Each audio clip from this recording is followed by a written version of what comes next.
Hi hello, welcome to education Munnade channel. ಈ ದಿನ ಶೀರ್ಷಿಕೆ 2 ಭಿನ್ನರಾಶಿಗಳು ಮತ್ತು ದಶಮಾಂಶಗಳ ಬಗ್ಗೆ ನೋಡ್ತಾ ಹೋಗೋಣ. ನೋಡಿ, ಯಾರು ಭಿನ್ನರಾಶಿಗಳನ್ನು ಮತ್ತು ದಶಮಾಂಶಗಳನ್ನು ಅತ್ಯಂತ ಗಮನವಿಟ್ಟು ಕೇಳಿ ಅರ್ಥ ಮಾಡ್ಕೊತಾರೋ ಅವರಿಗೆ ತುಂಬ ಈಸಿ. ಮ್ಯಾಥ್ಸ್ ಅಂದರೆ ಈಸಿ. ನಾವು ಭಿನ್ನರಾಶಿಗಳನ್ನು ಕಲ್ತಿರ್ತಕ್ಕಂಥ ಮಕ್ಕಳನ್ನ ಕಿಂಗಿಂದ ಮ್ಯಾಥಮೆಟಿಕ್ಸ್ ಅಂತ ಕರಿಬೋದು. ಅಂದರೆ ಗಣಿತದಲ್ಲಿ ಅವನು ರಾಜ ಇದ್ದಂಗೆ. ಅಂತಹ ಒಂದು ಪಾಠವನ್ನು ಇವತ್ತು ಕಲಿತಾ ಹೋಗೋಣ. ಇಲ್ಲಿ ದಶಮಾಂಶಗಳಲ್ಲಿ ಭಿನ್ನರಾಶಿಗಳು ನೋಡ್ತಾ ಹೋಗೋಣ. ಭಿನ್ನರಾಶಿಗಳ ಗುಣಾಕಾರ ಮತ್ತು ಭಾಗಾಕಾರವನ್ನು ಅರ್ಥೈಸ್ತಕ್ಕಂಥದ್ದು ಅದನ್ನು ನೋಡ್ತಾ ಹೋಗೋಣ. ಫಸ್ಟ್ ಇಲ್ಲಿ ನೋಡ್ತಾ ಹೋಗಿ, ಮೊದಲನೇದು, ಒಂದು ಪುಸ್ತಕದ ಬೆಲೆ ಏನಾಗಿದೆ? ಒಂದು ಪುಸ್ತಕದ ಬೆಲೆ 50 ರೂಪಾಯಿ ಆಗಿದೆ. ಆದರೆ 4 ಪುಸ್ತಕಗಳ ಬೆಲೆ ಎಷ್ಟಾಗುತ್ತೆ ನೋಡಿ? 4 ಪುಸ್ತಕಗಳಂದರೆ ಅದನ್ನು 4 ಸರ್ತಿ ಕೂಡಿದಾಗ ನಮಗೆ 200 ರೂಪಾಯಿ ಆಗುತ್ತೆ. ಕರೆಕ್ಟಾ? ಓಕೆ. ಅದೇ ರೀತಿಯಾಗಿ ಇಲ್ಲಿ ನೋಡ್ತಾ ಹೋಗೋಣ. ಅರ್ಧ ಲೀಟರ್ ಹಾಲಿನ ನೋಡಿ, ಹಾಲಿನ 6 ಪ್ಯಾಕೆಟ್ಗಳಿದ್ದರೆ ಒಟ್ಟು ಎಷ್ಟು ಲೀಟರ್ ಹಾಲು ಇರುತ್ತೆ ಅಂತ ಕೇಳಿದ್ದಾರೆ. ನಾವೇನು ಇಲ್ಲಿ ಏನು ತೋರಿಸಿದರೆ, ಅರ್ಧ ಲೀಟರ್ಗಳನ್ನು 6 ಸರ್ತಿ ಕೂಡಿದರೆ ಅದನ್ನು 6 ಸರ್ತಿ ಕೂಡೋದು ಒಂದೇ, ಅಥವಾ ಅರ್ಧ ಇಂಟು 6 ಅಂತ ಮಾಡಿದರೆ ನಮಗೆ 3 ಲೀಟರ್ ಬರುತ್ತೆ. ಇಲ್ಲಿ ಮೊದಲನೇದು ಏನಾಗಿರುತ್ತೆ, ಇದನ್ನು ನಾವು ಯಾವಾಗಲೂ ಗುಣಕ ಅಂತ ಇರ್ತಾ ಹೋಗ್ತೀವಿ. ಎರಡನೇ ಸಂಖ್ಯೆಯನ್ನು ನಾವು ಗುಣ್ಯ ಅಂತ ಇರ್ತಾ ಹೋಗ್ತೀವಿ. ಅದೇ ರೀತಿಯಾಗಿ ಇಲ್ಲಿ ಇನ್ನೊಂದು ಕ್ವಶನ್ ಕೊಟ್ಟಿದ್ದಾರೆ. ಅದರಲ್ಲೂ ಅಷ್ಟೇ, ನಾವು ಈ ಮೊದಲನೇ ಗುಣಕ 1/4 ಅನ್ನೋದು ಗುಣಕ ಆಗುತ್ತೆ, 8 ಅನ್ನೋದು ಗುಣ್ಯ ಆಗುತ್ತಾ ಹೋಗುತ್ತೆ. ನೆಕ್ಸ್ಟ್ ಇನ್ನೊಂದು ನೋಡ್ತಾ ಹೋಗೋಣ. ಉದಾಹರಣೆ ತುಂಬ ಚೆನ್ನಾಗಿದೆ, ಇದನ್ನು ನೋಡ್ತಾ ಹೋಗೋಣ. ಇಲ್ಲಿ ನೋಡಿ, ಈ 2ಕ್ಕೆ ಮಾತ್ರ ಇಲ್ಲಿ ಕಲರ್ ಹಾಕಿದ್ದಾರೆ. 1 2 3 ಖಾಲಿ ಇದೆ. ಅಂದರೆ ಅರ್ಥ ಏನು? ಟೋಟಲ್ ಇರ್ತಕ್ಕಂಥದ್ದು 1 2 3 4 5 ಇದ್ದಾವೆ. 5ನೇ 4 ಅಂತ ಹೇಳ್ತಾ ಹೋಗ್ಬೋದು. ಇಲ್ಲಿ ಪ್ಲಸ್ ಮಾಡಿದ್ದಾರೆ. ಇಲ್ಲಿ 1 2 3 4 5 ಇದೆ, 5 ಅಂತ ಬರ್ತಿದ್ವಿ. ಅದರಲ್ಲಿ 2ಕ್ಕೆ ಮಾತ್ರ ನಾವೇನು ಮಾಡಿದ್ದೀವಿ? ಕಲರ್ ಹಾಕಿರ್ತಕ್ಕಂಥದ್ದು. ಹಾಗಾದರೆ ಅವೆರಡನ್ನ ಕೂಡುವುದು ಹೇಗೆ ಅಂದರೆ ನೋಡಿ, ಇಲ್ಲಿ 1 2 3 4 ಅಂದರೆ ಇಲ್ಲಿ 2 + 2 ಅಂದರೆ 4 ಆಯಿತು.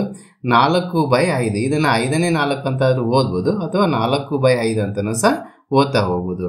ಇದರಲ್ಲಿ ಗುಣ್ಯ ಎಷ್ಟಿದೆ? ಈ ಗುಣ್ಯ ಅಂತಕ್ಕಂಥದ್ದು ಮೊದಲನೇ ಸಂಖ್ಯೆ ಏನಾಗಿರುತ್ತೆ? ಗುಣ್ಯ ಅಂತ ಕರಿತಾ ಹೋಗ್ತೀವಿ. ಮೊದಲನೇ ಸಂಖ್ಯೆ 2/5 ಅಂದರೆ ಗುಣ್ಯ ಆಗುತ್ತೆ. ಇದು ಗುಣಕ ಆಗ್ತಾ ಹೋಗುತ್ತೆ. ನೆಕ್ಸ್ಟ್ ಇಲ್ಲಿ ನೋಡಿ, ಅದೇ ಥರ ಕೊಟ್ಟಿರ್ತಕ್ಕಂಥದ್ದು 1/3 ಅಂತ ಕರಿಬೋದು. ಇದನ್ನು 1/3, ಇದು 1/3. 3 ಸರ್ತಿ ಕೊಡಿದಾಗ 3/3 ಆಗುತ್ತೆ. ಅದರ ವ್ಯಾಲ್ಯೂ ಏನಾಗುತ್ತೆ? 1 ಬರ್ತಾ ಹೋಗುತ್ತೆ.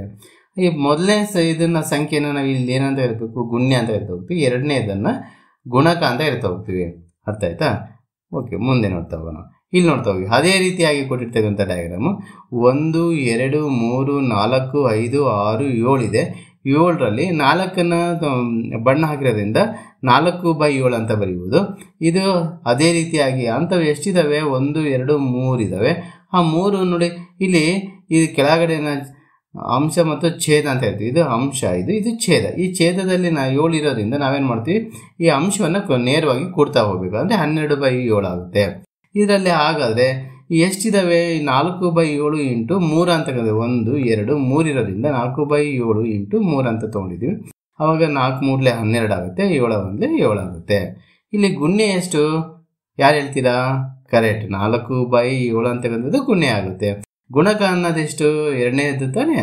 S, correct. ಅದು ಏನಾಗುತ್ತೆ? ಅದು ಗುಣಕ ಆಗುತ್ತೆ. ರೈಟ್. ಅದೇ ರೀತಿಯಾಗಿ ಇಲ್ಲಿಯೂ ಸಹ ಮಾಡಿದ್ದೀನಿ. ಇದು ಅಪ್ಲಿಕೇಶನ್ ಲೆವೆಲ್ ಕ್ವಶನ್ ಆಗಿರೋದ್ರಿಂದ ಈ ಕ್ವಶನ್ ನೋಡಲೇಬೇಕು. ಹಾಗಾಗಿ ನೋಡ್ತಾ ಹೋಗೋಣ. ನೋಡಿ, ಶಾಲಾ ವಾರ್ಷಿಕೋತ್ಸವದ ಪ್ರಯುಕ್ತ 200 ಲಾಡುಗಳನ್ನು ಖರೀದಿಸಲಾಯಿತು.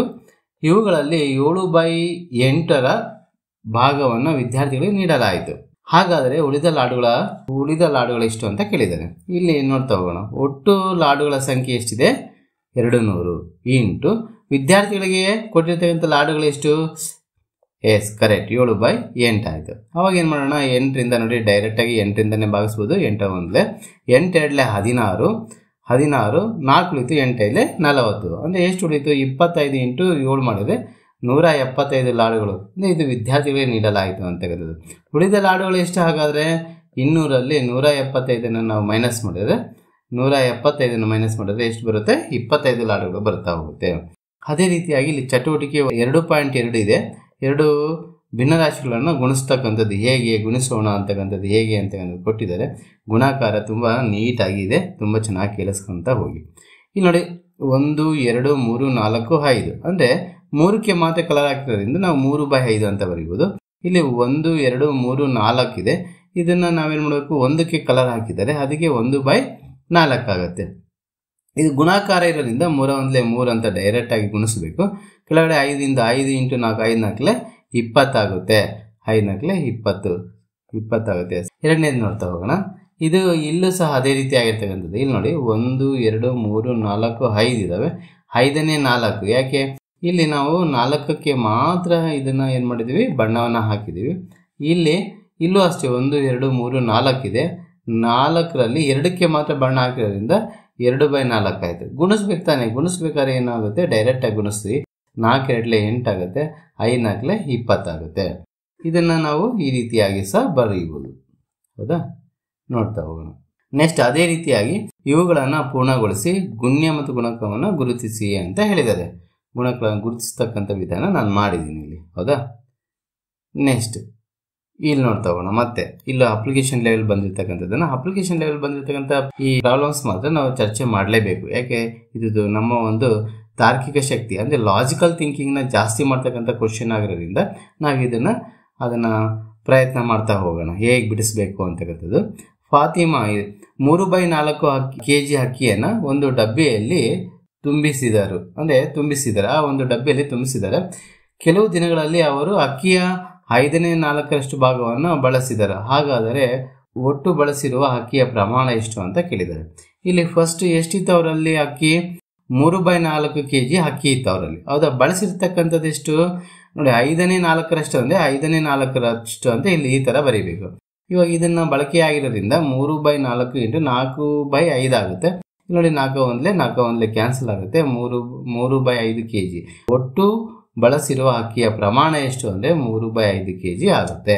ನೋಡಿ, ಗುಣಾಕಾರ ಮತ್ತು ಭಾಗಾಕಾರ ವಿಧಾನದಲ್ಲಿ ಭಿನ್ನರಾಶಿಯನ್ನು ಮಾಡಬೇಕಾದ್ರೆ ನಾವು ತುಂಬ ಗಮನವಿಟ್ಟು ನೋಡ್ತಾ ಹೋಗಬೇಕು. ಇಲ್ಲಾಂದ್ರೆ ಏನಾಗುತ್ತೆ, ಆ ಮಾಡ್ತಕ್ಕಂಥ ಪ್ರಾಬ್ಲಮ್ ತಪ್ಪಾಗ್ಬಿಡುತ್ತೆ. ಓಕೆ, ಅದೇ ರೀತಿಯಾಗಿ ಚಟುವಟಿಕೆ 2.3 ಇದೆ.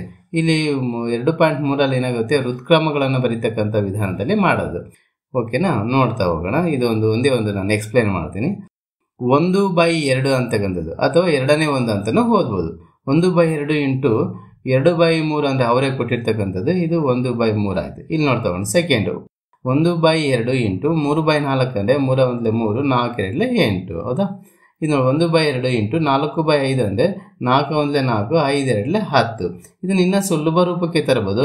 ಹೆಂಗೆ, 2 2 2 5 ಅಂದರೆ 2/5 ಆಯಿತು. ಮತ್ತು 1/2 ಇಂಟು 5/6 ಅಂತ ಇದ್ದರೆ 5 1 5 ಆಗುತ್ತೆ, 6 2 12 ಆಗುತ್ತೆ. ಇದನ್ನು ಸುಲಭ ರೂಪಕ್ಕೆ ತಂದಾಗ 1/3 ಆಗುತ್ತೆ.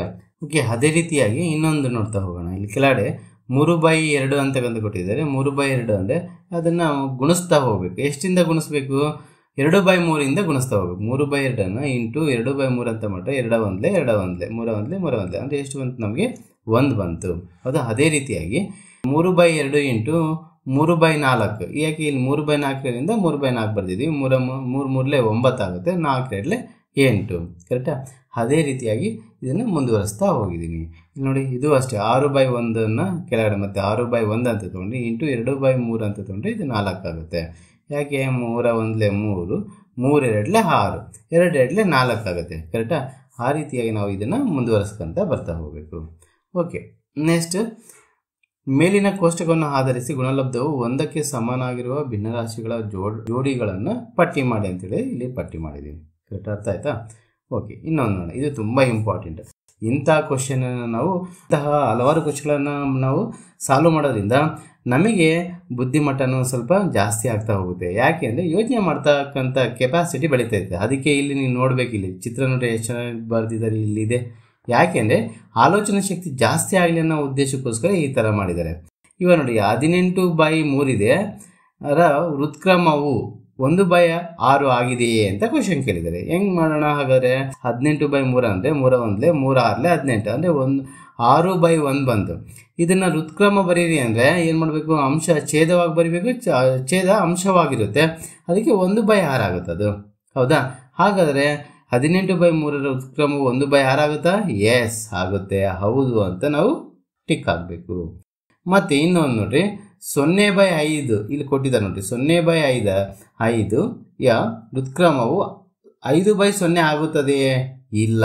ಯಾಕೆ ಅಂದರೆ ನೋಡ್ರಿ, ಭಾಳ ಇಂಪಾರ್ಟೆಂಟ್ ಏನಂದರೆ 0/5 ಬೆಲೆ ಎಷ್ಟು?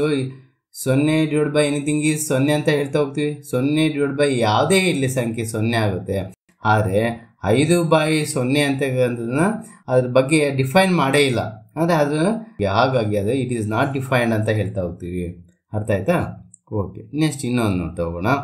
ಗುಣಾಕಾರದಿಂದ ಭಾಗಾಕಾರ ಮಾಡ್ತಕ್ಕಂಥದ್ದು ನೋಡೋಣ. ಇದು ತುಂಬ ಇಂಪಾರ್ಟೆಂಟು. ಯಾಕೆ ಆಲ್ಮೋಸ್ಟ್ ಅಲ್ಲಿ ನಾವೇನು ಮಾಡ್ತೀವಿ ಅಂದರೆ ಗುಣಾಕಾರವನ್ನು ಈಸಿಯಾಗಿ ಮಾಡ್ತೀವಿ.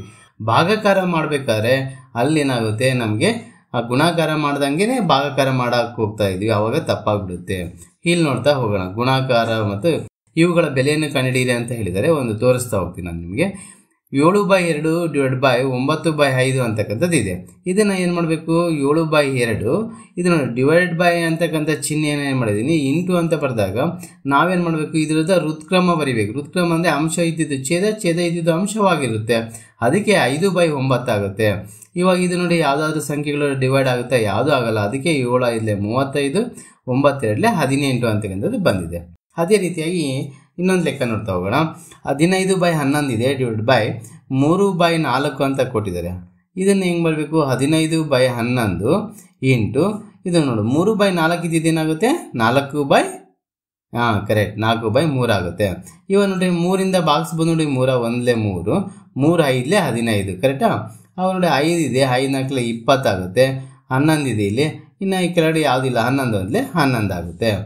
ಇಲ್ಲಿ ನೋಡಿ, ಇದು ತುಂಬ ಇಂಪಾರ್ಟೆಂಟ್. ಬೇಗ ನಾವು ತಪ್ಪನ್ನು ಮಾಡ್ತಾ ಹೋಗ್ತೀವಿ, ಅದಕ್ಕೆ ಗಮನ ಇಟ್ಟು ನೋಡ್ತಾ ಹೋಗಿರಿ. ಇಲ್ಲಿ 6 ಇದೆ, 6 ಇಂಟು ಅಂತ ತೊಗೊಂಡಿದ್ದೀನಿ ನಾನು. ಡಿವೈಡ್ ಬೈ ಇರೋದು ಇಂಟು ಅಂತ ತೊಗೊಂಡಾಗ ಇದನ್ನು ಅಂಶ ಇದ್ದಿದ್ದು ಛೇದ ಮತ್ತು ಛೇದ ಇದ್ದಿದ್ದು ಅಂಶವಾಗಿ ಬರಿಬೇಕು. 4/1 ಆಗುತ್ತೆ. 6 × 4 = 24 ಆಗುತ್ತೆ. ಬೈ 1 ಬಿಟ್ಬಿಡೋಣ. ಹೌದಾ? ಇದು ಅಷ್ಟೇ ನೋಡಿ. ಇದು ಎಂಥ ಭಿನ್ನರಾಶಿ ಅಂತ ಕರಿತೀವಲ್ರಿ? ಕರೆಕ್ಟ್. ಇದನ್ನು ವಿಷಮ ಭಿನ್ನರಾಶಿ ಅಂತ ಹೇಳ್ತಾ ಹೋಗ್ತೀವಿ. 6 × 5 = 30, 3 ಸೇರಿಸಿದ್ರೆ 33/5 ಆಯಿತು. ಇದನ್ನು ನಾನು ಏನು ಮಾಡ್ತೀನಿ, ಡಿವೈಡ್ ಬೈ ಇರೋದನ್ನ ಇಂಟು ಆಗಿ ಬರಿತೀನಿ. ಇವಾಗ ನೋಡಿ, ಇಂಟು ಆಗಿ ಬರೆದಾಗ ಏನಾಗುತ್ತೆ, ಚೇಂಜ್ ಆಗ್ತಾ ಹೋಗುತ್ತೆ. ಇದನ್ನು ಫಸ್ಟ್ ಏನಾಗುತ್ತೆ, 3ರಿಂದ 3 × 4 = 12, 12 ಅಂದರೆ 12 2 ಎಷ್ಟಾಯಿತು 14, 14/3 ಇದ್ದಿದ್ದು ಇಂಟು ಮಾಡಿಕೊಂಡ್ರೆ 3/14 ಆಗುತ್ತೆ. ಅವಾಗ ನೋಡಿ, ಇವು ಯಾವುವು ಭಾಗಿಸೋಕ್ಕಾಗಲ್ಲ, ಡೈರೆಕ್ಟಾಗಿ ಮಾಡ್ತಾ ಹೋಗೋಣ. 33 × 3 ಅಂದರೆ 99 ಆಗುತ್ತೆ. 14 × 5 = 70. ಈ ರೀತಿಯಾಗಿ ನಾವು ಅದನ್ನು ಕಂಡುಹಿಡಿತಾ ಹೋಗಬೇಕು. ಬಿಟ್ಟು ಹೋಗಿರುವ ಬೆಲೆಗಳನ್ನು ಕಂಡುಹಿಡಿಯಿರಿ ಅಂತ ಹೇಳಿದೆ. ನೆಕ್ಸ್ಟ್ ಬಿಟ್ಟು ಹೋಗಿರುವ ಬೆಲೆಗಳನ್ನು ಕಂಡುಹಿಡಿಯತಕ್ಕಂಥದ್ದು ಹೇಗೆ ಅಂತ ಇಲ್ಲಿ ಮಾಡಿದ್ದೀನಿ. ಅದನ್ನು ಗಮನವಿಟ್ಟು ನೋಡ್ತಾ ಹೋಗಿ, ನಿಮ್ಗೆ ಅರ್ಥ ಆಗುತ್ತೆ.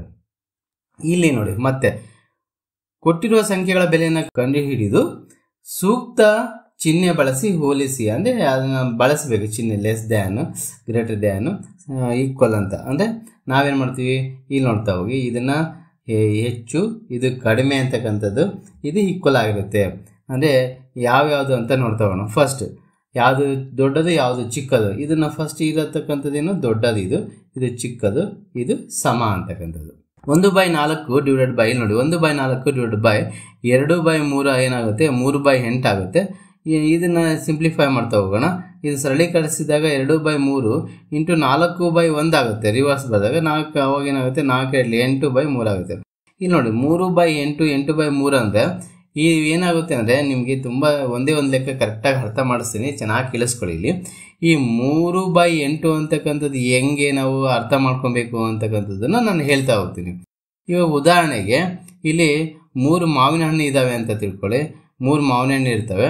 ಇದು 8 ಜನಕ್ಕೆ ಹಂಚಬೇಕು ಅಂತ ಅಂದ್ಕೊಳ್ರಿ. ಅವಾಗೇನಾಗುತ್ತೆ, 3 ಮಾವಿನ ಹಣ್ಣು 8 ಜನಕ್ಕೆ ಹಂಚಬೇಕು ಅಂತಂದರೆ ತುಂಬ ಕಡಿಮೆ ಬರುತ್ತೆ. ಕರೆಕ್ಟಾ? ಇಲ್ಲಿ ನೋಡೋಣ, 8 ಮಾವಿನ ಹಣ್ಣು ಇದ್ದಾವೆ, ಅದು 3 ಜನಕ್ಕೆ ಹಂಚಬೇಕು ಅಂತ ಏನೋ ಅರ್ಥ ಮಾಡಿಕೊಂಡ್ರೆ, ನಾನು ನೋಡಿ 8 ಮಾವಿನ ಹಣ್ಣು ಇರೋದು 3 ಜನಕ್ಕೆ ಹಂಚಬೇಕಂದ್ರೆ ಜಾಸ್ತಿನೇ ಆಗುತ್ತೆ ತಾನೆ? Yes, correct. ಅದಕ್ಕೆ ಏನು ಮಾಡೋಣ, ನಾವು ಈ ರೀತಿಯಾಗಿ ಈ ಭಿನ್ನರಾಶಿಗಳನ್ನು ಅರ್ಥ ಮಾಡಿಕೊಂಡ್ರೆ ಮಾತ್ರ ಅದ್ರ ಬಗ್ಗೆ ನಮಗೆ ಸೂಕ್ತವಾದ ಮಾಹಿತಿ ಗೊತ್ತಾಗುತ್ತೆ. ಇಲ್ಲಾಂದರೆ ಏನಾಗುತ್ತೆ, ಮತ್ತೆ ನಾವು ತಪ್ಪು ಮಾಡ್ತಾ ಹೋಗ್ತೀವಿ. ಓಕೆನಾ? ಓಕೆ, ಅದೇ ರೀತಿಯಾಗಿ ನಾನು ಇಲ್ಲೆಲ್ಲ ಮಾಡಿದ್ದೀನಿ, ಇದನ್ನು ಅರ್ಥ ಮಾಡ್ಕೊಳ್ಳಿ.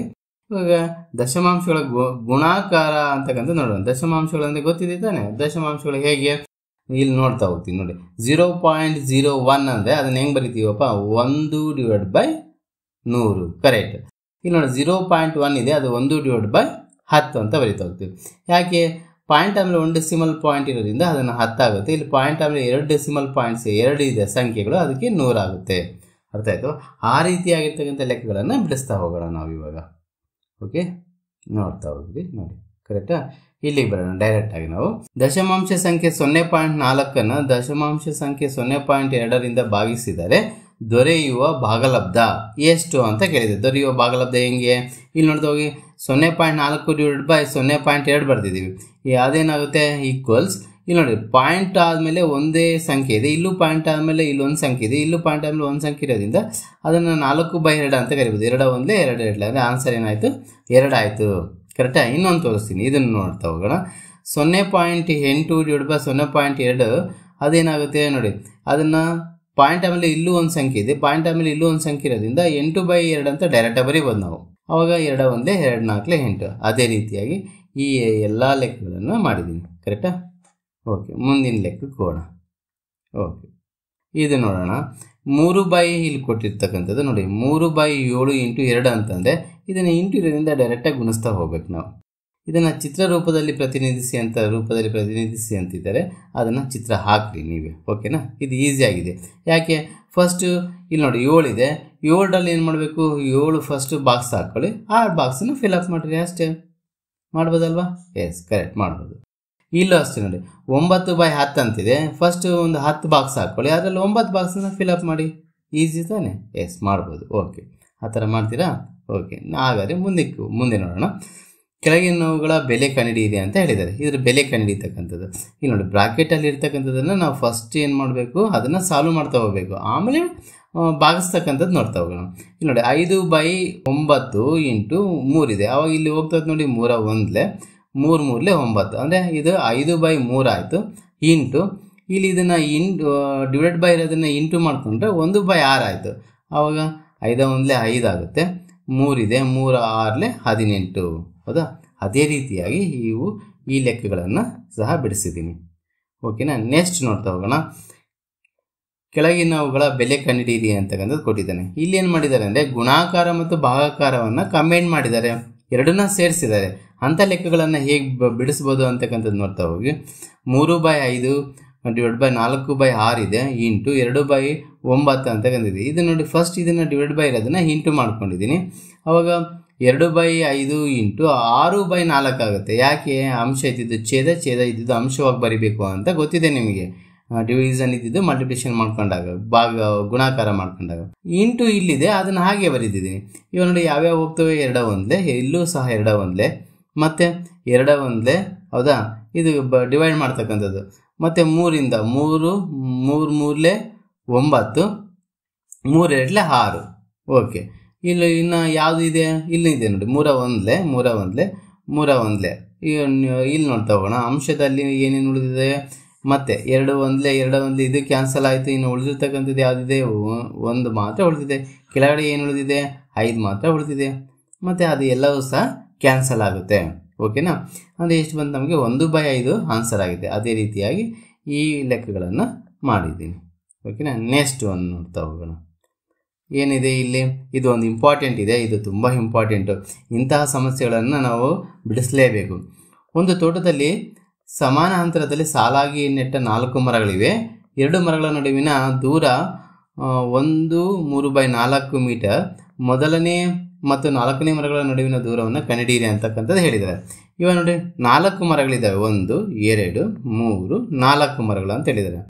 2 ಮರಗಳ ದೂರ, ಇವೆರಡು ಮರಗಳ ದೂರ ಎಷ್ಟಿದೆ, 1 3/4 ಅಂತಕ್ಕಂಥದ್ದು ಕೊಟ್ಟಿರೋದ್ರಿಂದ ಇವಾಗ ಅವರು 1ನೇ ಮರ ಇದು 1 2 3 4 ಅಂತ ತೊಗೊಂಡ್ರೆ 1ನೇ ಮರ ಮತ್ತು 4ನೇ ಮರಗಳ ನಡುವಿನ ದೂರ ಅಂತ ಕೇಳಿದ್ದಾರೆ. ಇವಾಗ ಏನು ಮಾಡಬೇಕು, ಫಸ್ಟ್ ಇವಾಗ ನೋಡಿ 1ನೇ ಮತ್ತು 4ನೇ ಮರಗಳ ನಡುವಿನ ದೂರ ಏನು ಬರೀಬೇಕಂದ್ರೆ ಫಸ್ಟ್ ಇರ್ತಕ್ಕಂಥ ದೂರವನ್ನು ಬರ್ಕೊಂಡಿದ್ದೀನಿ ಇಂಟು 3. ಯಾಕೆ 3ರಿಂದನೇ ಮಾಡಬೇಕು, ಯಾರು ಹೇಳ್ತೀರಾ? Yes, correct. ಇಲ್ಲಿ ನೋಡಿ 1 2 3 ಅಂತಕ್ಕಂಥದ್ದು, ಈ ಡಿಸ್ಟೆನ್ಸ್ 3 ಇರೋದ್ರಿಂದ ನಾವು 3ರಿಂದ ಗುಣಿಸಿದರೆ ಅದು ಕರೆಕ್ಟಾಗಿ ಆನ್ಸರ್ ಬರುತ್ತೆ. 7 3 21 ಆಯಿತು, 4. ಅಂದರೆ ಅದನ್ನು ನಾವು ಮಿಶ್ರ ಭಿನ್ನ ರಾಶಿಯಲ್ಲಿ ಈ ರೀತಿಯಾಗಿ ಬರೀಬೋದು. ಅರ್ಥ ಆಯ್ತಾ? ಕರೆಕ್ಟ್. ಅದನ್ನು ಚೆನ್ನಾಗಿ ಅರ್ಥ ಮಾಡ್ಕೊಳ್ಬೇಕು. ಈ ಥರ ನಾವು ಅದನ್ನು ಕರೆಕ್ಟಾಗಿ ಅರ್ಥ ಆಗುತ್ತೆ. ಓಕೆ, 0 ಅಂದರೆ 0.8 ಕಿಲೋಮೀಟರ್ ದೂರವನ್ನು ಓಡಲು ರಶ್ಮಿ ತೆಗೆದುಕೊಂಡ ಸಮಯ 14.40 ನಿಮಿಷ. ಹಾಗಾದರೆ 1 ನಿಮಿಷದಲ್ಲಿ ಅವಳು ಎಷ್ಟು ದೂರ ಓಡಿದಳು ಅಂತಕ್ಕಂಥದ್ದು ನೋಡೋಣ. ಇದು ನೇರವಾಗಿರ್ತಕ್ಕಂಥದ್ದು. ಇದು ನೋಡಿ, ಫಸ್ಟ್ ಏನು ಕೊಟ್ಟಿದ್ದಾರೆ, 14.40 ನಿಮಿಷಕ್ಕೆ ರಶ್ಮಿ ಓಡಿದ ದೂರ ಎಷ್ಟು ಅಂತ ಕೊಟ್ಟಿದ್ದಾರೆ, ಬರ್ಕೊಂಡಿದ್ದೀನಿ. 1 ನಿಮಿಷಕ್ಕೆ ಎಷ್ಟಪ್ಪ ಅಂದರೆ ಅದು ಡಿವೈಡ್ ಬೈ ಮಾಡಿದ್ರೆ ಆಯಿತು. ಅಂದರೆ 0.8 ಇದೆ, 14. 0 ಆಗುತ್ತೆ. ಅವಾಗ ಇದು ನೋಡಿ 80/1440 ಅಂತ ಬರೀಬೋದು. 0 ಕ್ಯಾನ್ಸಲ್ ಮಾಡ್ತಾ ಹೋಗೋಣ. 8ರಿಂದ 8 1 8 18 ಅಂತ ಬರ್ತಾ ಹೋಗುತ್ತೆ. ಅದು 1/18 ಕಿಲೋಮೀಟರ್ ಆಗುತ್ತೆ. ಅರ್ಥ ಆಯ್ತಾ ಮಕ್ಕಳೇ? ಓಕೆ, ಈ ವಿಡಿಯೋ ಇಷ್ಟವಾದಲ್ಲಿ ಸಬ್ಸ್ಕ್ರೈಬ್ ಆಗಿ ಹಾಗೂ ಶೇರ್ ಮಾಡ್ತಾ ಒಂದು ಲೈಕ್ ಕೊಡ್ತಾ ಹೋಗಿ. ಥ್ಯಾಂಕ್ ಯು ಮಕ್ಕಳೇ.